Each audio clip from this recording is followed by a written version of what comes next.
Hi అందరికీ welcome back to my channel Lavanyaraj. ఈరోజు special వచ్చేసి మటన్ పోతు, మేకపోతు తెలుసు కదండి, మేకపోతు మాంసము కర్రీ అండి.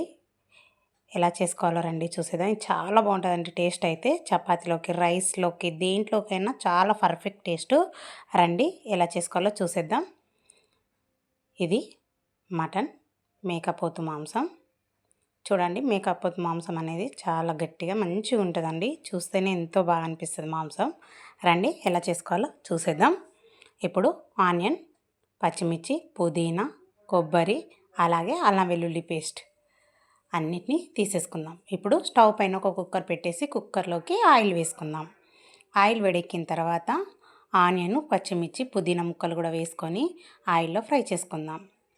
ఆనియన్ ముక్కలు అనేది కాస్త చిన్నగానే కట్ చేసుకోవాలి.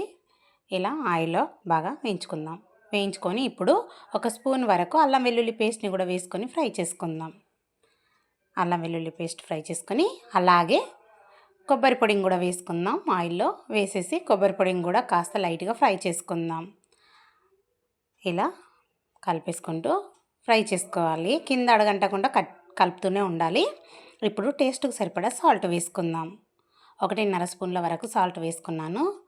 అలాగే పసుపు వేసుకుందాం. 1 స్పూన్ వరకు పసుపును వేసుకుందాం. వేసుకొని ఒకసారి బాగా ఫ్రై చేసుకుందాం. ఇప్పుడు మటన్ని మంచిగా శుభ్రంగా కడిగేసుకున్నాను. పుదీనా ఇంకా ఆనియన్ ముక్కలు వేసి బాగా కడిగేసుకున్నాను. కడిగేసుకున్న మటన్ని కుక్కర్లోకి వేసేసుకుందాం. వేసేసుకొని ఆయిల్లో కాస్త మటన్ని ఫ్రై చేసుకుందాం.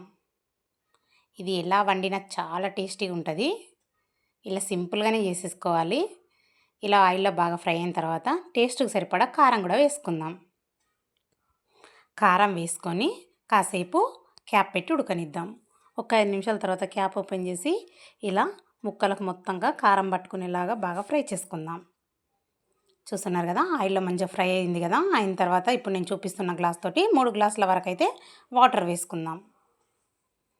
మనం గ్రేవీ ఏమి ఉండకుండా కర్రీ చేసుకుంటున్నాం దగ్గరికి కాబట్టి కొంచెం తక్కువనే వాటర్ వేసుకున్నాను. ఇప్పుడు విజిల్స్ పెట్టుకుందాం. ఒక 5 విజిల్స్ తర్వాత మటన్ అనేది చూడండి, క్యాప్ ఓపెన్ చేసి చూపిస్తున్నాను. చాలా పర్ఫెక్ట్గా ఉడికిందండి. మంచిగా దగ్గర పడ్డది కదా. ఇప్పుడు ఇందులోకి ధనియాల పొడి, అలాగే గరం మసాలా, మటన్ మసాలా, కాస్త కసూరి మెంతి వేసుకొని బాగా కలిపేసుకుందాం. ముక్కలన్నింటికి బాగా పట్టేలాగా ఫ్రై చేసుకుందాం మసాలాలు వేసి. ఇలా బాగా ఫ్రై చేసుకున్న తర్వాత ఇప్పుడు కొత్తిమీర కూడా ఫైనల్గా వేసేసుకుందాం. వేసేసుకొని ఒకసారి బాగా కలిపేసుకుందాం. కొత్తిమీర వేసినాక ఒక 2 నిమిషాలు స్టవ్ పైననే ఇలా కలిపేసుకొని స్టవ్ ఆఫ్ చేసుకోవాలి.